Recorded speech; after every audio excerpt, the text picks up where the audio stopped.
What's up, Dual Coast fans? Live. We are back with another very special episode of Dual Coast Podcast this morning with both the co-founders of Rich Thinking, Renee V and Mitzi Campbell. Renee and Mitzi, thank you so much for being here this morning. Thank you for having us. We're thrilled. The way to start the day. Yeah. Great. Awesome. Great to have you on. Yes. This is amazing. It kind of is amazing. This is amazing. Here's the thing. We always talk. We talk about, putting yourself into the room, right? Yeah. We all have put ourselves into the room, and we have all met one another by putting ourselves in the room, and what can happen when you do, and what happens when you don't. You don't meet anybody, the answer is always no if you don't ask. You never meet anybody if you don't show up. So if we all showed up, and here we are, collectively on Dual Coast Podcast with both of you. This is absolutely amazing. We were talking off air about gold lamps and lemons and peeled bananas and peanut butter, and we've come a long way. We've come a long way since that time. Renee, you were very raw back then. When we had peeled bananas on a plate. Oh boy. Oh, we were sitting in the, not a lobby, but it was like a, courtyard of the hotel. We had an event, and Renee comes out, and Allison and Dan and I are standing there. And I think Terry Yaffe came in a little bit later, and we're all having a little something to eat. And, here comes Renee with a plate and a peeled banana on it. And we're like, what is that? Who eats a banana on a plate already peeled?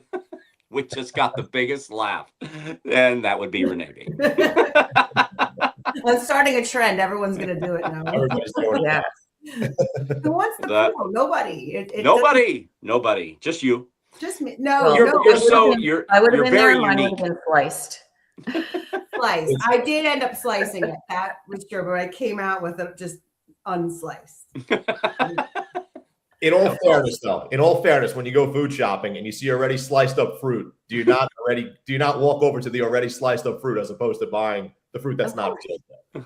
Yeah. Well, we're lazy. Well, I have a lot to say about this, but we'll talk off this podcast about it, but it's never fresher unless it's like, in the skin. You cut it yourself. And fair enough. And because sometimes those pre-made things are just slimy and gross. You don't know how old they are. Exactly. Yeah. I'm not a big fan of pre-cut fruit either.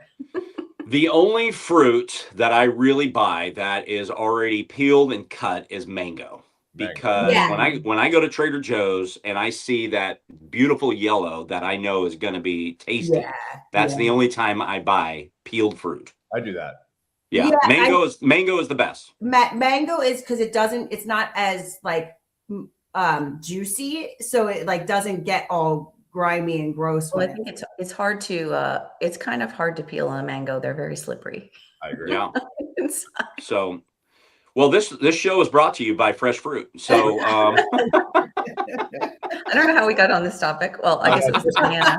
Because we're old. Yeah, exactly. Oh my goodness, so much.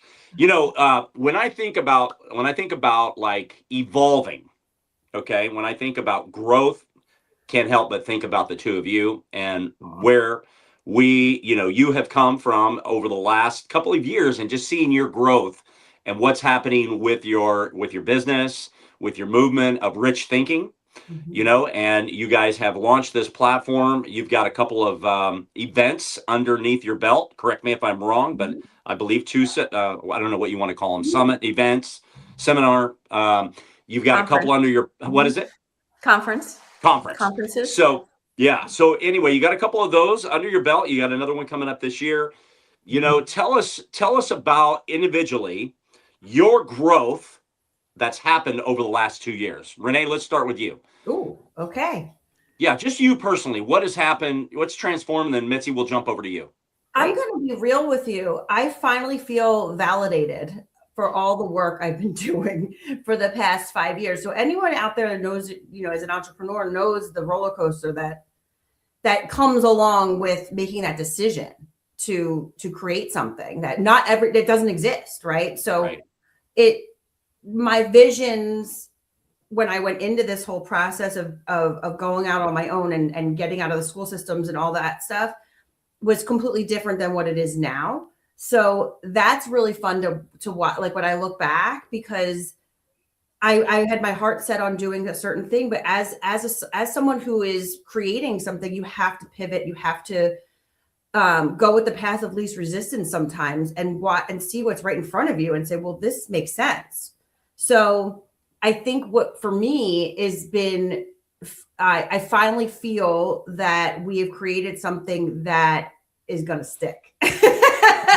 That's awesome. Awesome. Yeah. And you all know what great. I'm talking about. It's like, do I do this? I love this, but do I do that? But then when you're met with a lot, I mean, after thousands of dollars of coaching and masterminds and all the things, I feel like I had a really great foundation for launching something, but what I was doing wasn't working. It wasn't hitting. So I had to take it further and dig a little deeper and say, well, what is it that people want? Yeah. And people want events, and people want to be included in a platform that is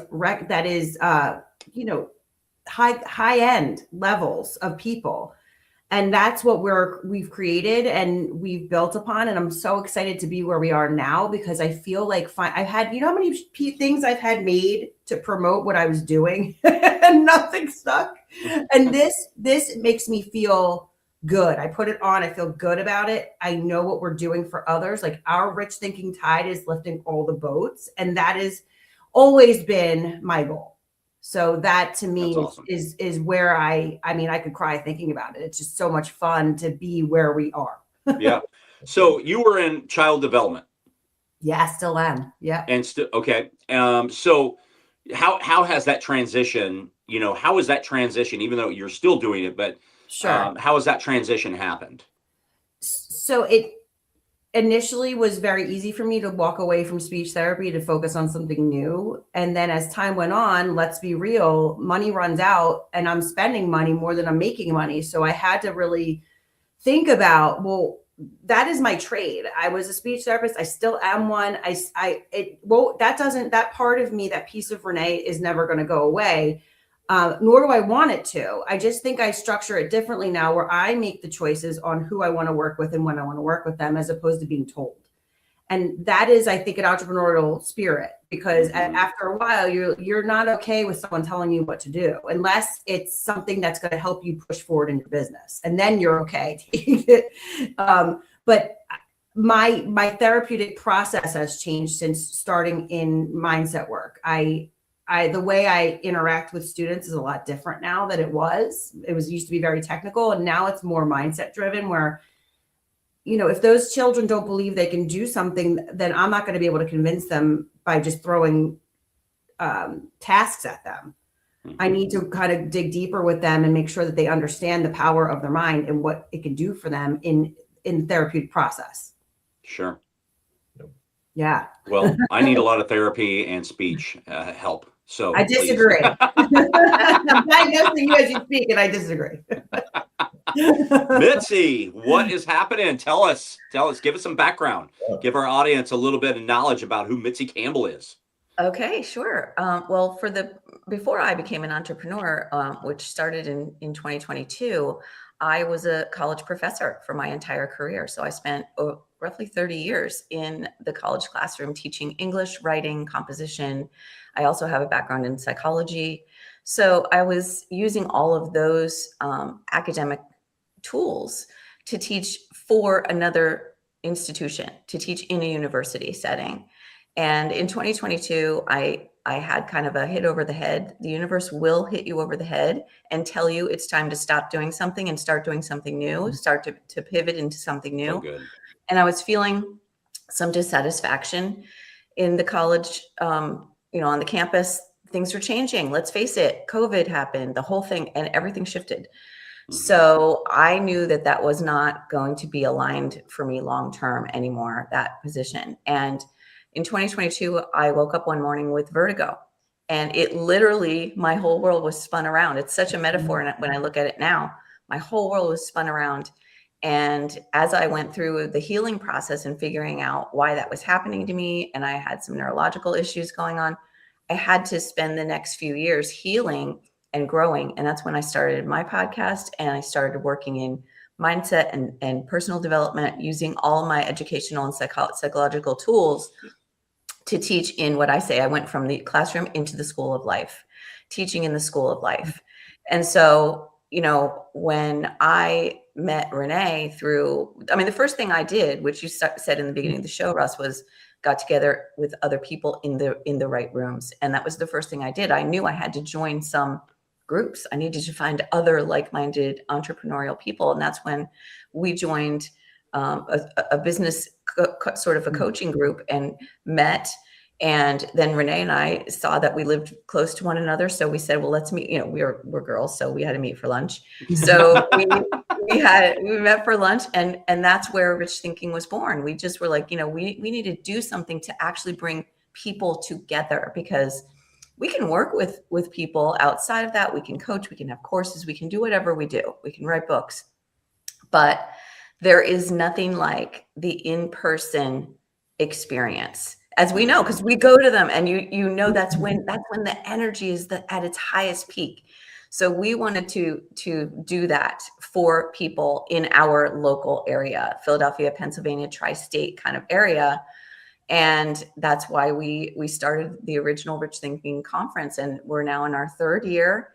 And in addition to the conference, we now have a book, because we're both in school. We came from that academic environment, and it was just a natural transition. And it's a way of continuing to bring a focus to the power of the mind. And when the mind and the heart are aligned and the energy is all firing and wiring, like, what can happen is amazing. And we all know this because this is how we operate. But like, there are so many people, it surprises me to this day, who don't know that.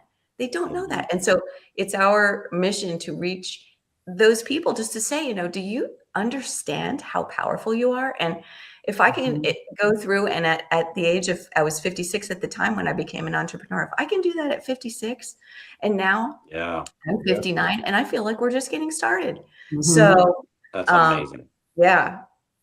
Congrats on that. I hope to inspire others, especially you know, people who are kind of in that second half of life and thinking like, this is only the second half. Like, you know, we got the third and the fourth quarter to go. Like, this is amazing. We got a lot of time. You can do so much. Yeah. Well, I'm going to say on camera what other people that are listening are maybe thinking, like, Mitzi, you do not look old enough to spend 30 years in the classroom. 30 years? Are you kidding me? You're so kind. Thank you. Wow, that's amazing. You know? So before Dan jumps in, because I don't want to leave this topic that we're on right now, is take us intently and deeply into the initial conversation that you had when you first joined together, because I think that's critical for people to hear, right? Because what I want to say about that is, when you meet someone and you feel a spark, whether that's a friend, you know, because sometimes we feel shy about saying to somebody, you know, I feel like we have some energy here. And maybe we should just exchange numbers and like not even know what's going to come of it. But I think that for us, when we got together, you know, we were just, you know, it's going. And so we were just like, we need to do something. There needs to be something here. We just both felt it spontaneously and both said it, because we're both the kind of people who would not be shy and who would jump in. So, you know, that's kind of what it was like, the energy of it. I don't know if Renee has anything to add. I mean, it's like everything else we've been doing, right? We make decisions based on how we're feeling at the moment. Some of those things end up being nothing, and some of them turn into this. And that is what that I think it's important for people to know, is that it doesn't have to be some monumental moment. It could just be hey, I think I traveled all over the country to go to these conferences. I looked up to see if anything was in Philly, and there's nothing here. So maybe we need to be the ones to bring. You are it. Yeah, we're it. And there are others I've noticed now, like people are coming out of the woodwork, but none of it is as I guess, noticeable because I didn't know that there was a couple conferences kind of local to me. I guess I just didn't see the information, but we wanted it to be central to Philadelphia, not the surrounding towns, because that's where, number one, it's easy for people to get to via flight or driving. And I also wanted it to be Philadelphia, because if we did it in Collegeville where I live, well, it's big deal. Like I'm going to get a bunch of local yokels over here that just want to get free food. But when they're like, oh, I'll take a day off of work and go to this thing. They're going to feed me. I could just sit there all day. And that's not what we wanted it to be. We wanted it to be a very intentional space for people to come feel, when you walk into the space, feel like there's money everywhere because it's a casino. It's hard to not feel fabulous in that place, Yeah. And the thing I want people to know is that for us, you can just do things. And I think a lot of people forget that. And we said, okay, where are we going to have it? Renee had an idea to have it at the Live Casino and Hotel because her husband had been affiliated there. And so we went and we just booked it. And it was going to cost us thousands of dollars, but we didn't care. We didn't know how we were going to do it. We didn't know how we were going to pay for it. We knew the money would come. Wonderful. And it did. And that's what you have to take the leap. You have to, push through the fear that initially comes up and says, oh, okay, well, if we do it, we were in. There's no going back. We've booked a major event space. This is no joke. It's not small potatoes anymore. And that's what people should just think about, pushing through that fear when you have an idea, because ideas will stay only ideas unless you bring them forward and really take the actions to make them real. And guys, just for your reference, that was in May of whatever year it was. We had it together by October. We had it booked in June and promoted it for 2 months, and boom, wasn't it in September, the first one? It was. That was in 24, right? It was late September. It was September. So you're talking a crunch time, but we made it happen. And how seamless was it because we were aligned? Yeah. And we just did it. You just do it. This is, I'm reading a book right now, and they have something, they have a premise that I think is really powerful. It's if you want to do something, we assign this major importance and we make things mean so much more. And if we just look at things as if we're just taking steps, it's matter of fact, you're going out to get a newspaper. If you think about going to achieve your goals as if you're going out to just get a newspaper, get a pack of gum, get a, something at the store, you just do it. We don't think, oh my God, I got to go get groceries today. And it's a whole big thing. If you think about all of your major aspirations as natural next steps and treat it that way, it has such a beautiful way of unfolding with a sense of flow. And that's what happened with the Rich Thinking Conference. It unfolded with a sense of flow. And because we're both very organized and, we had the day, honestly, it went to the minute, nothing went wrong. I'm knocking on wood. And it was amazing. So it's possible. Anything is possible for people.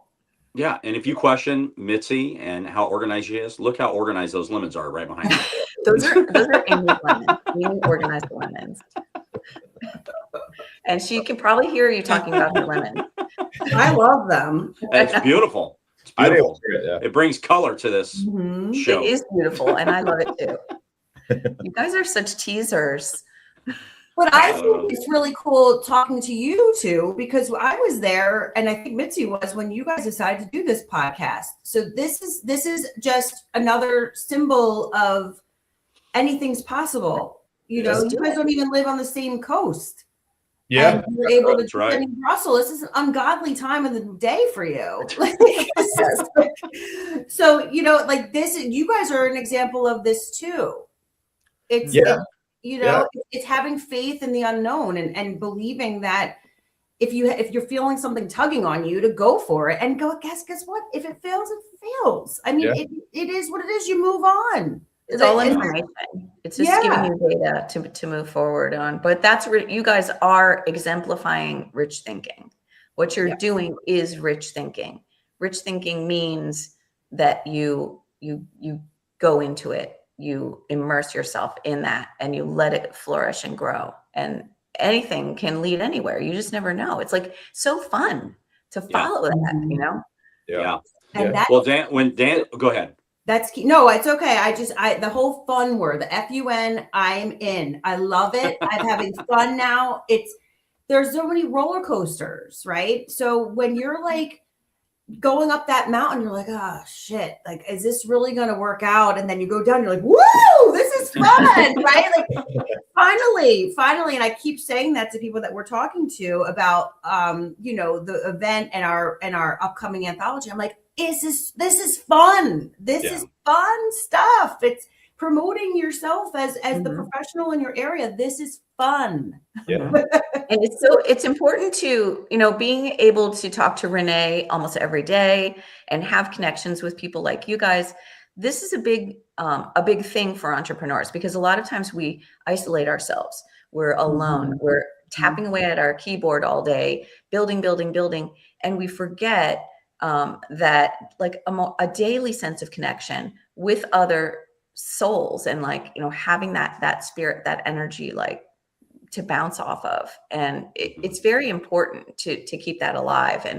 And so we love being able to do what we do and being able to talk to so many amazing people. And we have a lot of people signed up to be a part of this book, this anthology. And as we're going through the process, we're just talking and meeting more people, and, the connections are growing. And it's just all these little tangents and little things that happen as a result of what you're doing. Like, it's never ending. And to be able to think of that as the never ending flow of life, and the way that one thing leads to another thing. And like Renee said, if it doesn't work out, that's just one little step on the way. And it all comes together to create this beautiful life that we get to live. That's awesome. Amazing. Great job. No, it's incredible.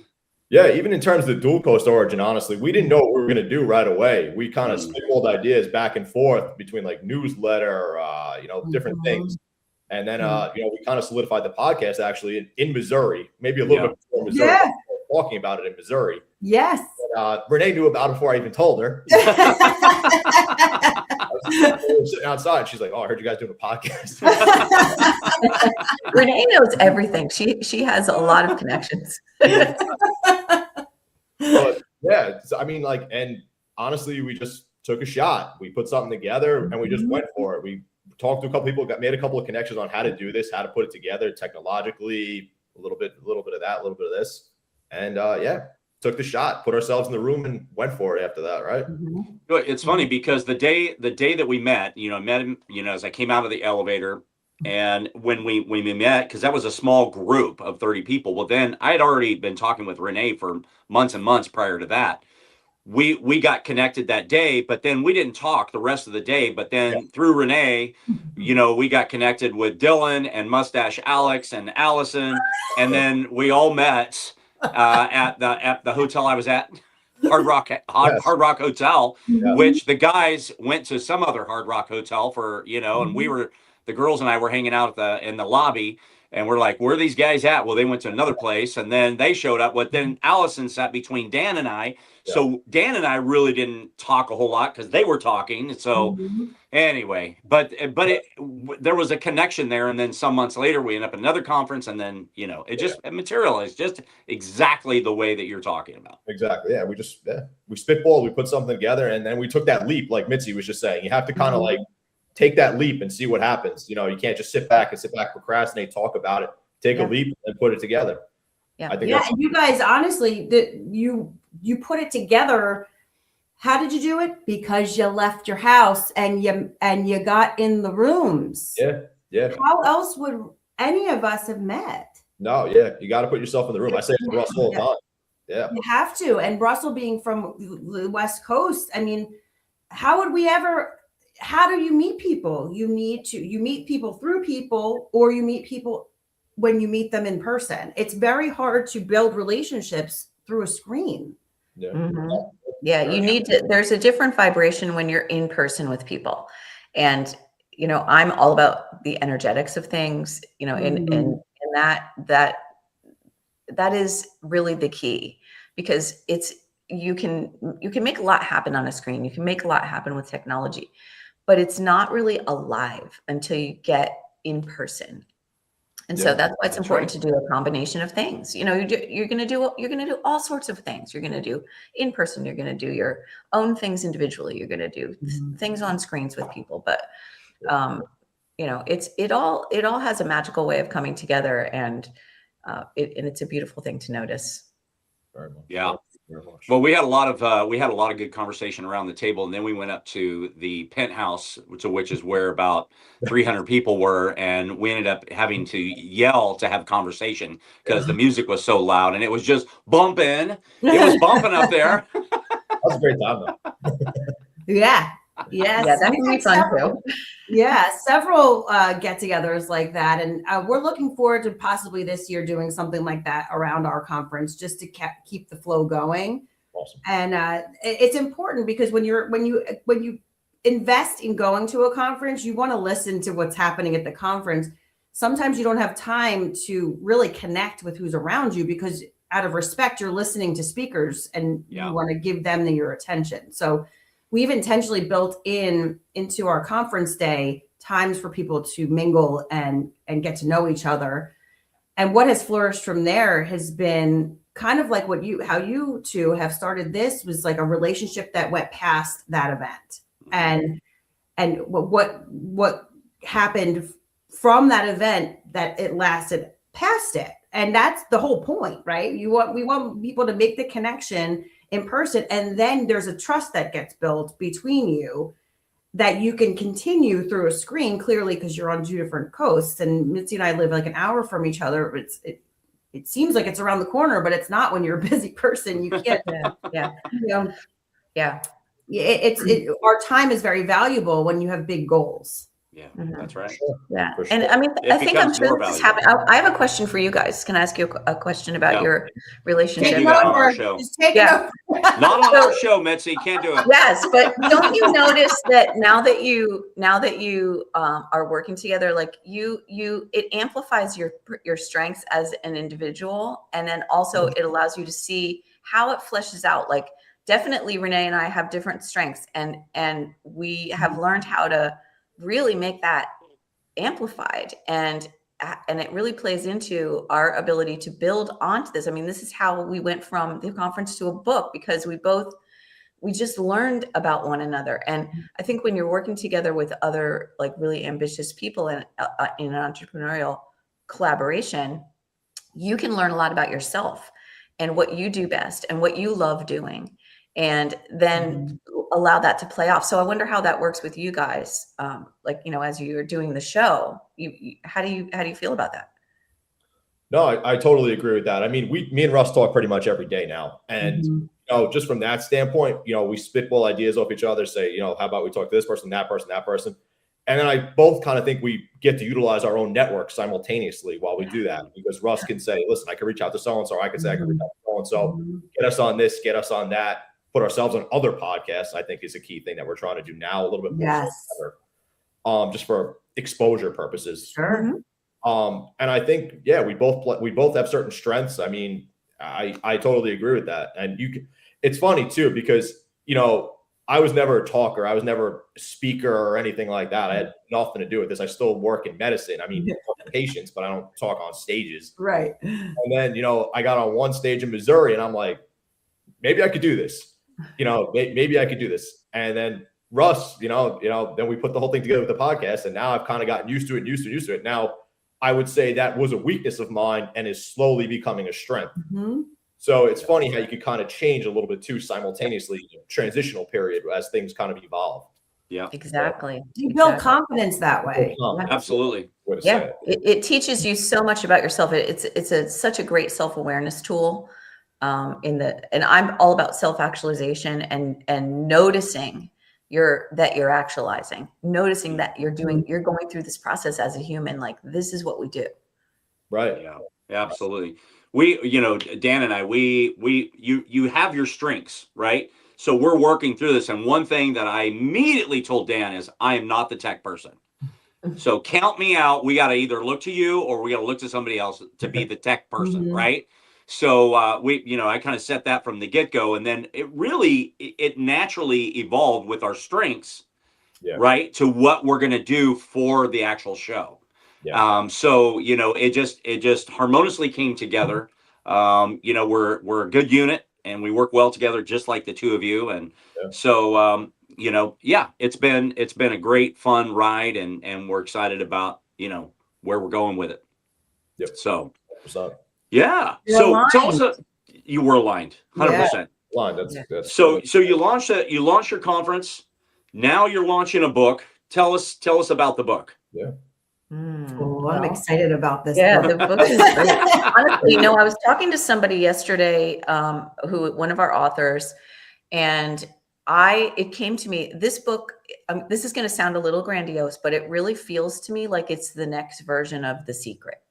And I don't say that lightly. Like, I think that the 30 top voices, the 30 people that are going to be in this book, all have something to say that is genuinely life-changing.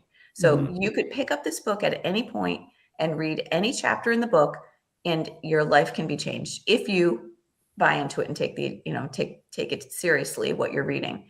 But it is that kind of a book, because we've got some amazing people in the book. We've got top level people in self-development in this book, and it's just going to come together as like a tome. It's like a manual for mindset. Do you want to? I mean, you're posting about it. Do you want to share a couple of the people that are in the book? Go ahead, Renee. Girl. Oh, you go. I talked. You talk. Well, I think to preface this, the excitement from people that are pretty high level is what is fueling my fire, because when you have someone who is super busy in the world and doing huge things agree to take the time to contribute to your book, you're onto something. Yeah.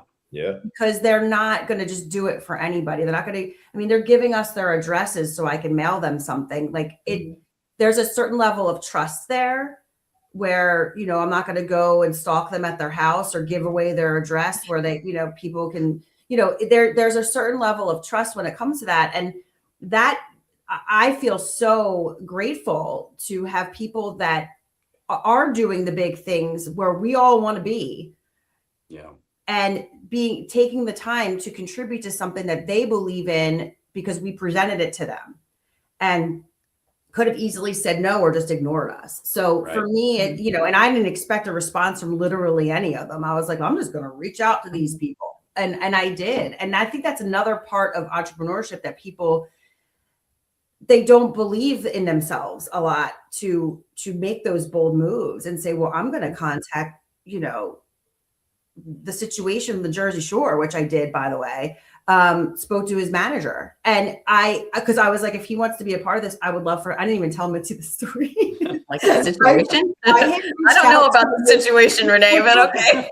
the ridiculousness of it. But when you get people that are happy to be a part of it, it's very exciting. So, and P.S., most of these people are agreeing because we've met through events. I've been to major events. I've met people that are doing wild and wonderful things in the world that remember what it's like to be at the level we're at, trying to build something big. And this is what we're all going to do for others when it's our turn. We're going to say, oh, you need me I'm very busy, but I will take the time because I believe in what you're doing. And I was in your shoes at one point. Yeah. So I think, when you get into this world of this world where people are genuinely wanting to help other people to succeed in life, unfortunately, you do run into a lot of inauthenticity. You run into people who do not have good intentions. And so I think when you establish yourself as someone who, with genuinely good intentions, who is authentic, who really is walking the walk, that's when these people can see, because we see the opposite so much, that they can see that this is the real deal. And they want to be a part of that, because we want to be aligned with the people who are the real givers in the game, the people who are making a difference, and the people who are authentic. Yeah. So So we have, I mean, just to name a few names, we have Amberly Lago in the book. We have Coach Michael Burt in the book. We have Rudy Reiston's in the book. Saul Blinkoff is going to be in the book. These are all, we have an NFL Ginger football King. player Wow. who Ginger King is going to be in the book. We just have so many. And then we have a lot of amazing people who might not be as well known, but are also very heavy hitters in self-development with just Rich crazy thinking. powerful things to say. Yeah. Right. Yeah. And they don't need to be famous. It helps if you are, Well, because you know, that's another thing people should know that are listening is it doesn't matter how many followers you have. no. I want to tell you, just from being in this business, like I kind of alluded to the fact that there's a lot of inauthenticity. Half of those people that you see, those followers are not real. They are purchased. Paid. They're Yep. paid. That girl carrying the Birkin bag, it's rented. Like this stuff is not real, and you cannot base your self-esteem, your life, your aspirations and goals on what you think other people are doing just because they're putting it out there, because it's not real.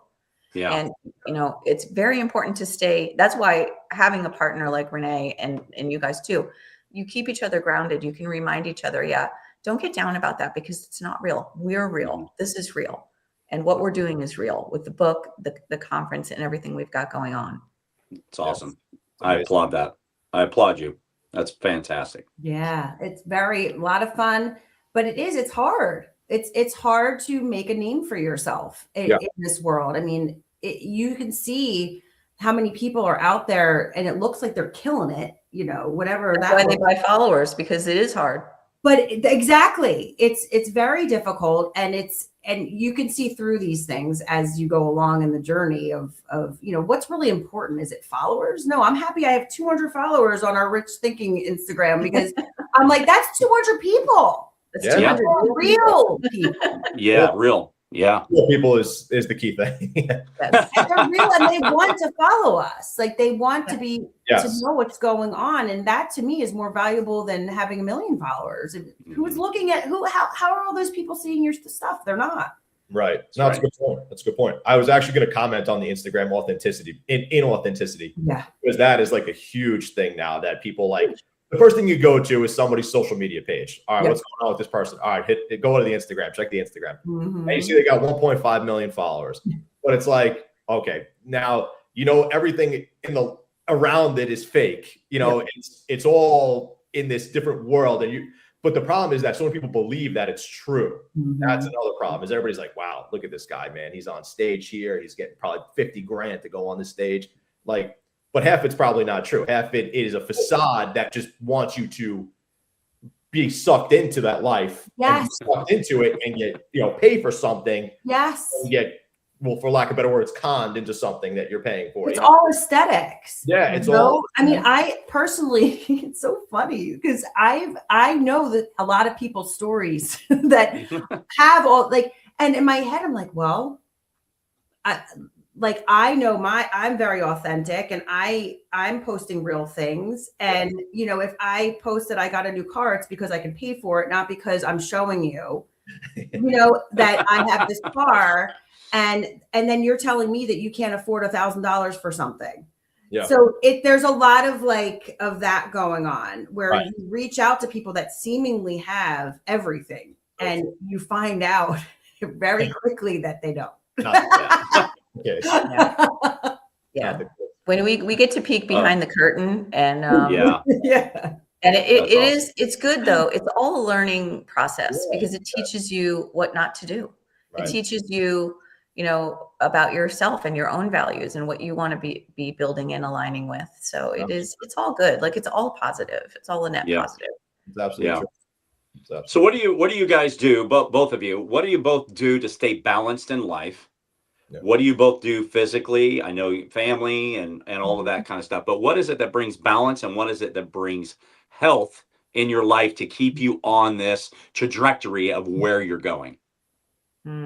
Well, That's a great question. yeah.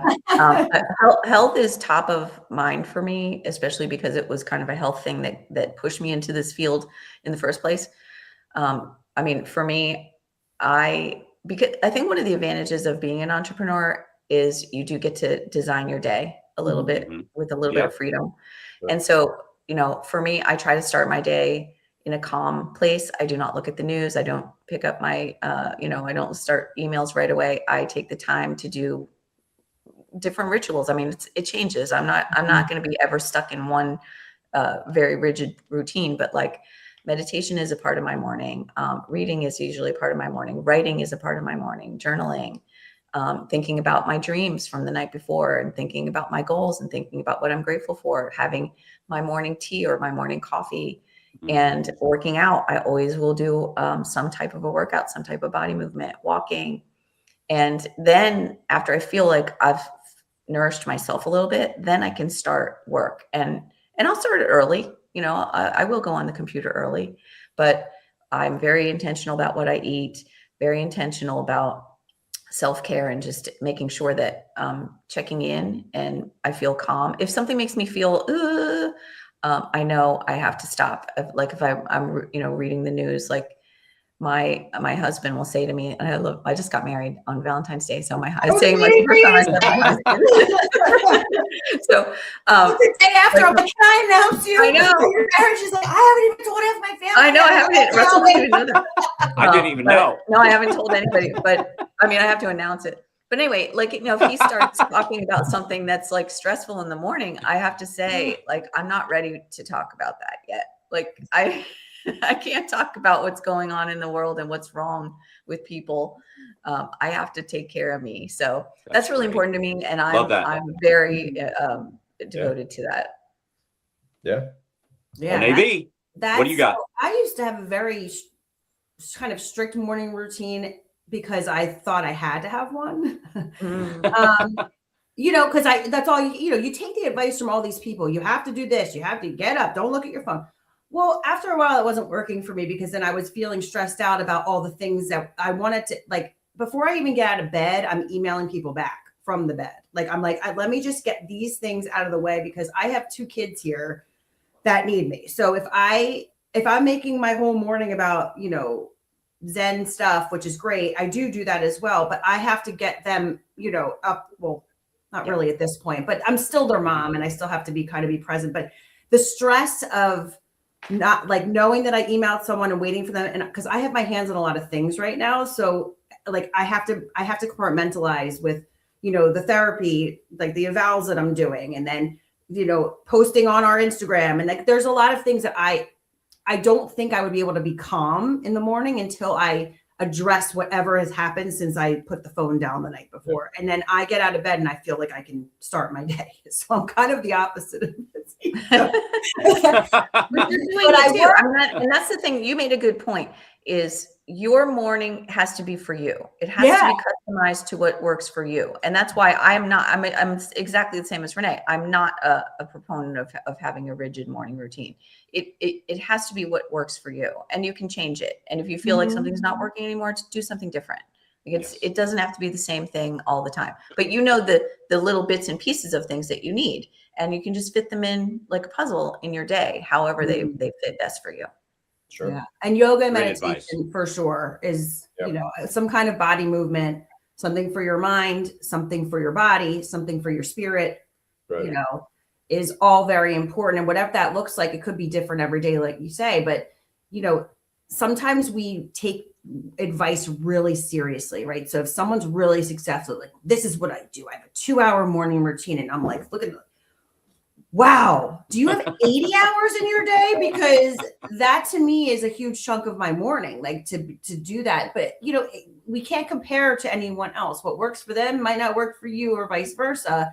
Right. And you just take whatever bits of components of it that work for you and you do it. And there's no shame in that. And I feel like for a long time, I felt like, well, I don't have a morning routine. Like I'm not going to be successful like them because I look at my phone when I wake up and everyone says, don't do that.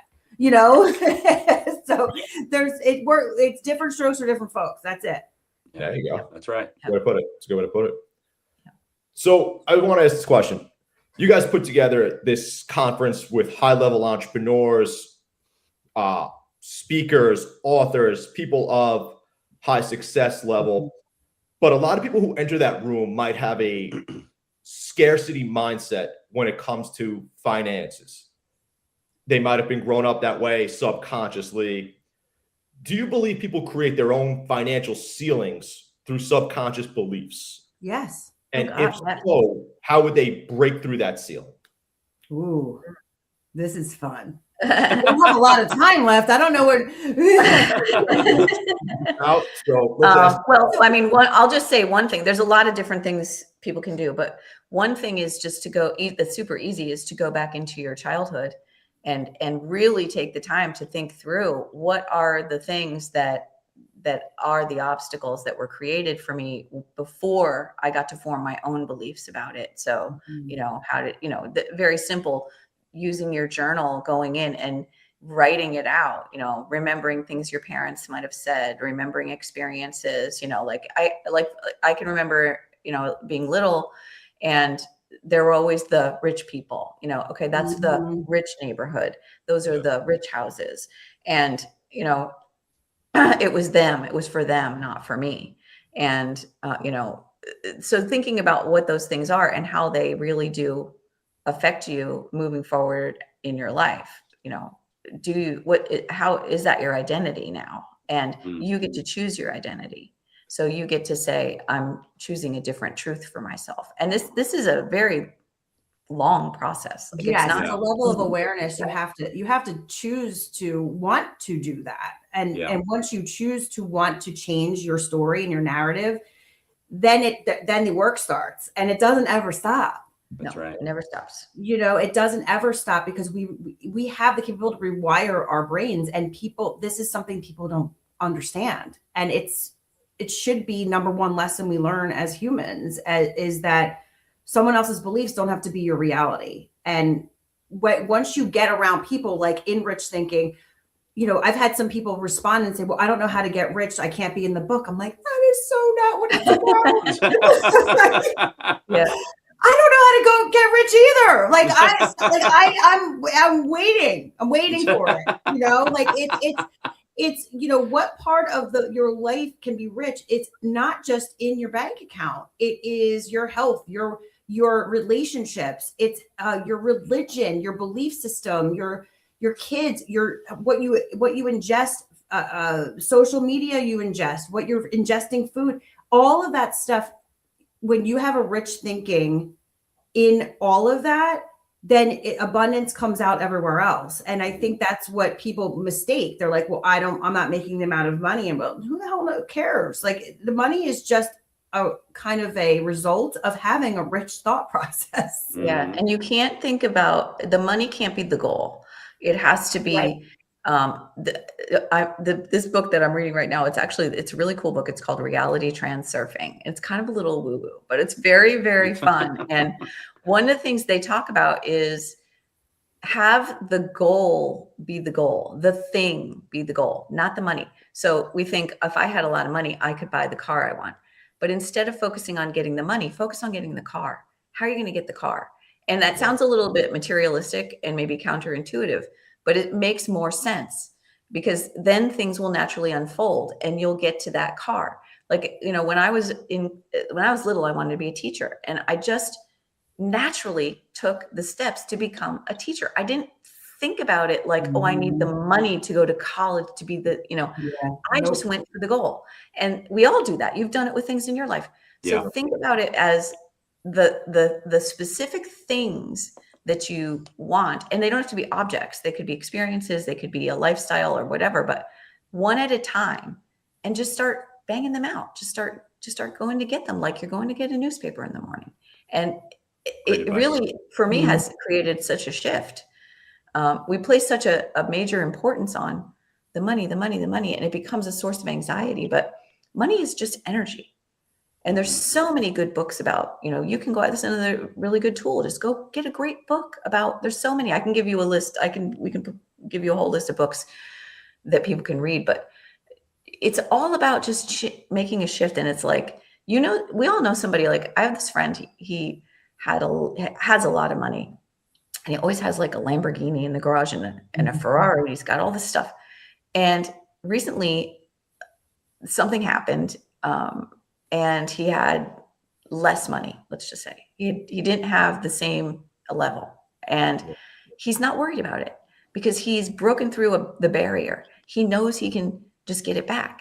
And when you get to that point of like, I don't worry about where my next, my breakfast is coming from. I know it's going to come. And even so if you can sort of translate that and somehow continue to just focus in on living your best life and being happy and cultivating those high level emotions. It's all about like the high emotions and the frequency and all the energetics that are around it. And then it comes, it happens, and you live a rich life, regardless of how much money you have in your bank account.